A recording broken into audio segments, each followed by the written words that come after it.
घराला कुलूप लावून शेतात काम करण्यासाठी गेलेल्या शेतकऱ्याचे घर भर दिवसा फोडत रोख रक्कम, सोनं चांदी दागिन्यांसह 5,73,400 रुपयांचा ऐवज चोरट्यांनी लंपास केला। नगर तालुक्यातील जाम गावच्या शिवारात रविवारी 2 जूनला सकाळी 11 ते दुपारी 12:30च्या दरम्यान ही घटना घडली। या प्रकरणी नगर तालुका पोलीस ठाण्यात घरफोडीचा गुन्हा दाखल करण्यात आला। या संदर्भात दत्तात्रय आसाराम पवार वय 57 राहणार जाम तालुका नगर यांनी फिर्याद दिली। फिर्यादी पवार हे शेतकरी असून रविवारी 2 जूनला सकाळी 11च्या सुमारास ते घराला कुलूप लावून कुटुंबासह घरामागील शेतात कामाला गेले। त्यावेळी सदर घटना घडली।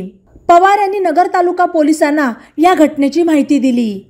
ही माहिती मिळताच नगर ग्रामीणचे पोलीस उप अधीक्षक संपतराव भोसले, नगर तालुका पोलीस ठाण्याचे सहाय्यक पोलीस निरीक्षक प्रल्हाद गीते यांनी पोलीस पथकासह घटनास्थळी भेट देत पाहणी केली।